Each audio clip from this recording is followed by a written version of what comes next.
Hey, it's Alan from YourWeddingHub.com. Thank you for joining us as we've been talking about destination weddings. We've been having a hoot with this. Jenica, you were just telling me a story that I want to kind of pull this one out of you because, you know, for a lot of people, destination weddings is not about a beach in a tropical location. They don't, you know, that just may not be their like. There are lots of people that are more outdoorsy, or, you know, we're here in Vancouver, Whistler, home of the 2010 Winter Olympics. We've got one of the world's best ski destinations just up the road from us here. People could do a ski destination wedding. You were telling about some friends that... Absolutely. I actually had a couple friends of mine. They ended up getting married up at Whistler, and going up the chair was the bride and the father, and then first it went, you know, the bridesmaids and the groomsmen. They went up, and once coming down right off the chairlift.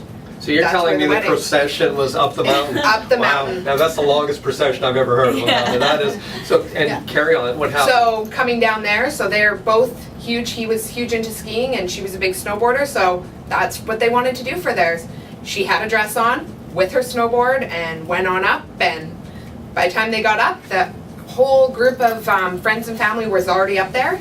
They had people, some people, you know, can't snow or skiboarders, snowboard or whatever, so they came up. They were all brought up in snowmobiles and everything, so everyone got up there, and once they came off, the bride and groom, the groom was already up there, the bride comes off, and they had the wedding, just like a normal wedding you'd have here in a church, anywhere, chapel. It was done up right in the middle of the snow. Amazing. So it and was the bride beautiful. had a wedding gown on? Absolutely. On her snowboard? Yes.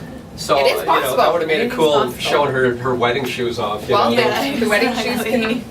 That would be, anything. wow. So that sounds like more of an adrenaline wedding package to me, you know, which a lot of people would be into. So you could actually send couples to the Alps for a ski Absolutely. wedding, or, you know, here to Whistler, or any other, obviously there are great ski hills all over. But I kind of wanted to go there just so that people understand that their destination means just going somewhere else. Whether it be getting married in a castle in Scotland, to being scuba diving and getting married under the water in Fiji. Yeah. It, Wow. The possibilities are endless. It doesn't have to be standing on a beach with your toes in the sand, your basic simple toes in the sand, just the two of you.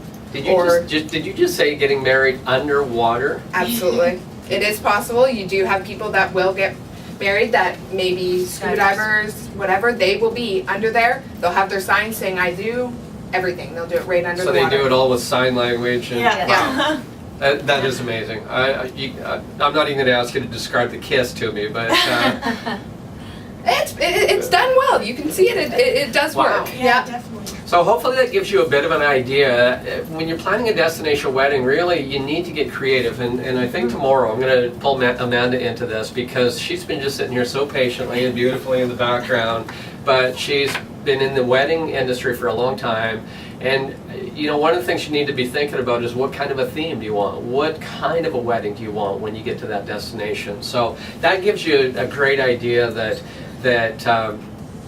destination wedding can be really creative. Could be anything, you know, snowmobiling to a top of a mountain, or at Whistler actually there's a Hummer ride you can go up for, and a salmon bake, you know, at the top of a mountain. Like, just use your imagination, because that's how you're going to have a dream wedding. That's why we call it a dream wedding, and that's what it's all about. So again, I want to thank these ladies from DestinationWeddingTravel.ca for committing so much time to just being part of YourWeddingHub.com, because we're really wanting to provide information that's going to be helpful to you, and we don't want you having any surprises when you land at your destination. So thank you, ladies. Come on back tomorrow, because we're not finished with this series.